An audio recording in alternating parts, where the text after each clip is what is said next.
ಈಗ ನಿಮ್ಮನ್ನ ರಂಜಿಸಲಿಕ್ಕೆ ಇನ್ನೊಂದು ನೃತ್ಯ ತಂಡ ಸಿದ್ಧವಾಗಿದೆ. ಇನರ್ಷಿಯಾ ಡಾನ್ಸ್ ಟೀಮ್ ಇಂದ ಒಂದು ಅದ್ಭುತವಾದಂತಹ ನೃತ್ಯ ಪ್ರದರ್ಶನ ನಿಮ್ಮ ಮುಂದೆ.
Hare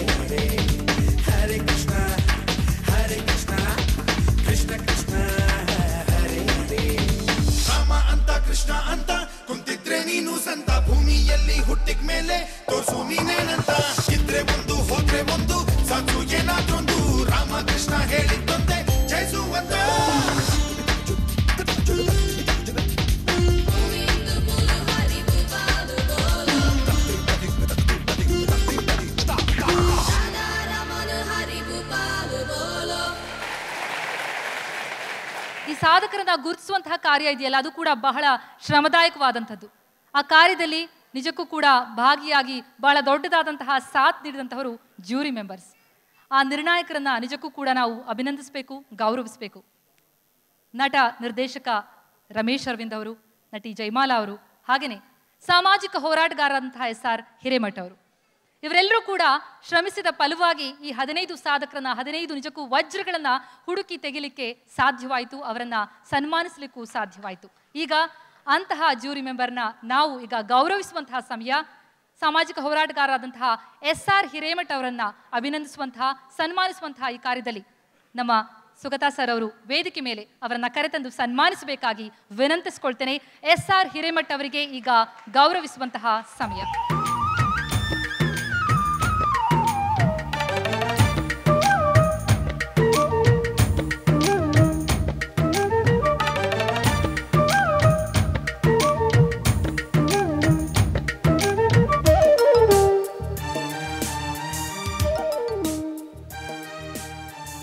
ಸುವರ್ಣ ಮತ್ತು ಕನ್ನಡಪ್ರಭ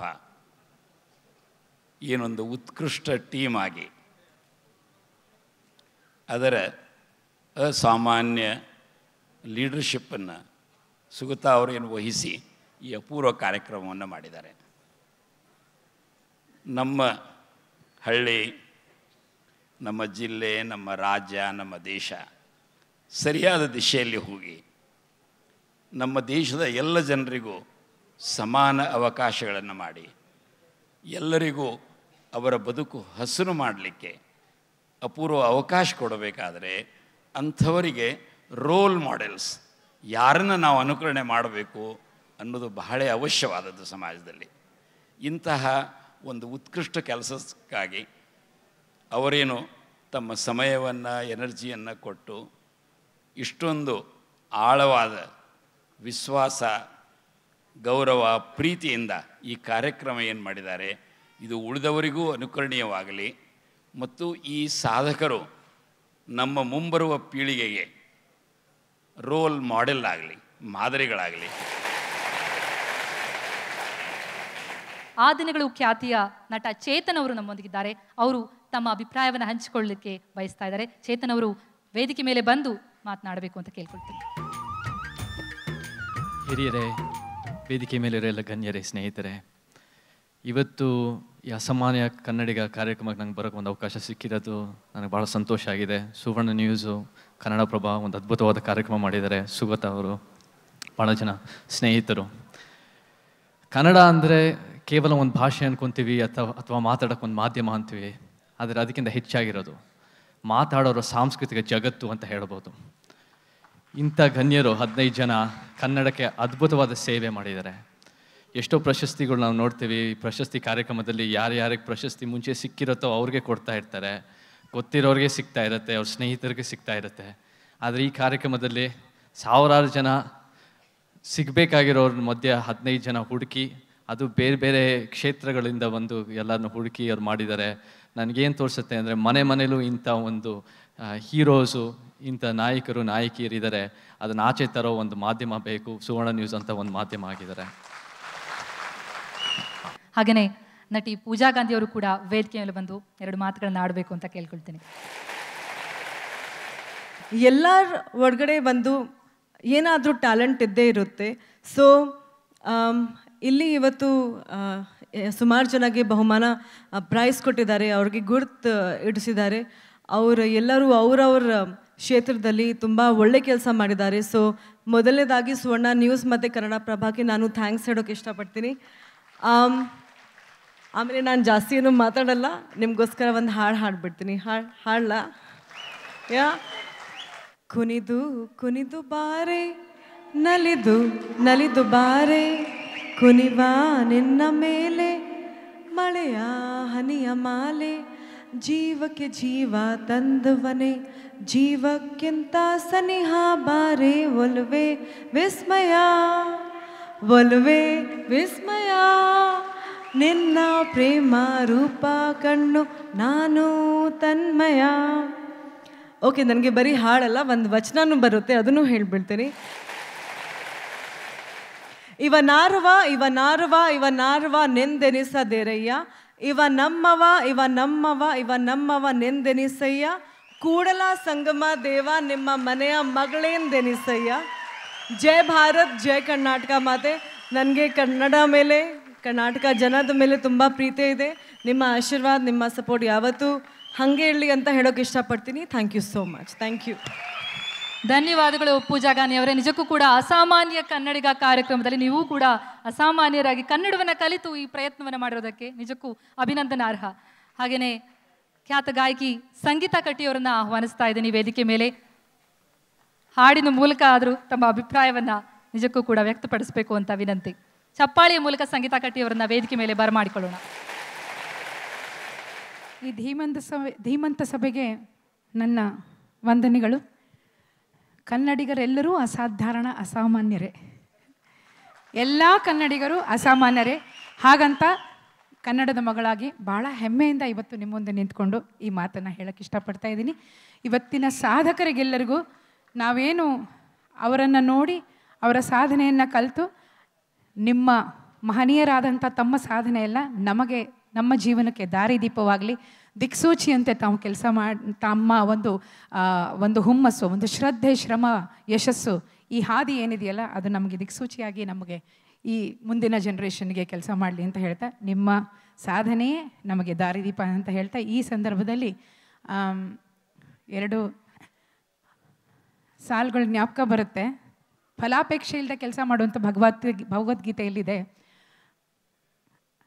ಅದರ ಜೊತೆಗೆ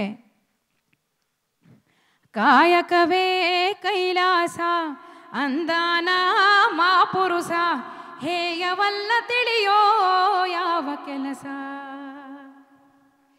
ಕಾಯಕವೇ ಕೈಲಾಸ ಅಂದಾನ ಮಾಪುರುಷ ಹೇಯವಲ್ಲ ತಿಳಿಯೋ ಯಾವ ಕೆಲಸ. ಆಗಬೇಕು ನೀ ಬೆರಕಿ ಮಾಡಬ್ಯಾಡ ಕಲ ಬೆರಕಿ, ಖರೆ ಮನಸ್ಸಿಲೆ ಕೊಡು ಅಮೃತ. ಹೋ ಕಾಲ ಜೋಡು ಹದರೋನು ಕೈ ಸೋತು ಹದರೋನು, ಜರಿ ಬ್ಯಾಡ ತಾಯಿ ಇರಲಿ ನಮ್ರತ. ಹಚ್ಚ ಹಸಿರು ಕಾಯಿ ಪಲ್ಲೆ ನಗತಿರಲಿ ಸದಾ ಎಲ್ಲೆ, ಸ್ವಚ್ಛ ಮನಸ್ಸಿಲೆ ಕೊಡು ಅಮೃತ. ಬಿಚ್ ಮಾತು ಹೆಚ್ಚಾಗಿ ವ್ಯಾಪಾರತ ಹೆಚ್ಚಾಗಿ, ಇಚ್ಛಿಹಾಂಗ ಬದುಕಬಹುದು ತಿಳಿಯಕ್ಕ. ಕಾಯಕವೇ ಕೈಲಾಸ ಅಂದಾನ ಮಾಪುರುಷ ಹೇಯವಲ್ಲ ತಿಳಿಯೋ ಯಾವ ಕೆಲಸ. ಹೇಯವಲ್ಲ ತಿಳಿಯೋ ಯಾವ ಕೆಲಸ, ಹೇಯವಲ್ಲ ತಿಳಿಯೋ ಯಾವ ಕೆಲಸ. ಧನ್ಯವಾದಗಳು ಮೇಡಮ್. ಸಜ್ಜಾಗಿದ್ದಾರೆ ವೈಬ್ಸ್ ತಂಡ.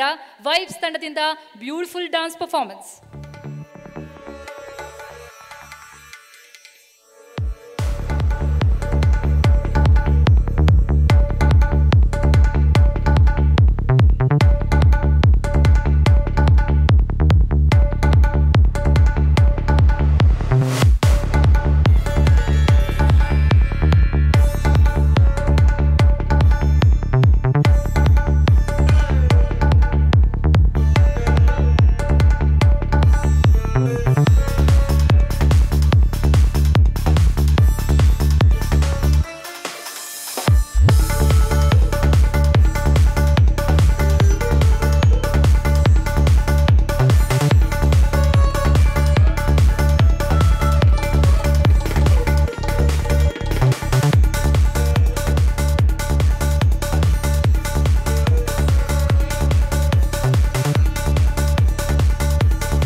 ಹೆಚ್ಚು ಸ್ವಾರ್ಥಿಗಳೇ ನಾವಿದ್ದೀವಿ, ಭಾಳ ಜನ ಸ್ವಾರ್ಥಿಗಳೇ ಆಗೋಗ್ಬಿಟ್ಟಿದ್ದೀವಿ.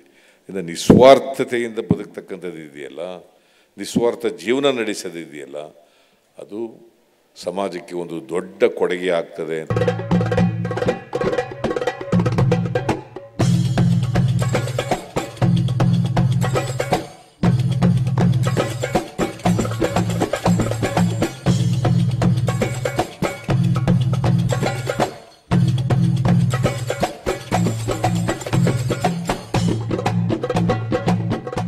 ಲಕ್ಷ್ಮೀ ವಿಚಾರ ಲಕ್ಷ್ಮೀ ವಿಚಾರ ಲಕ್ಷ್ಮೀ ವಿಚಾರ ಧನಲಕ್ಷ್ಮೀ ವಿಚಾರ.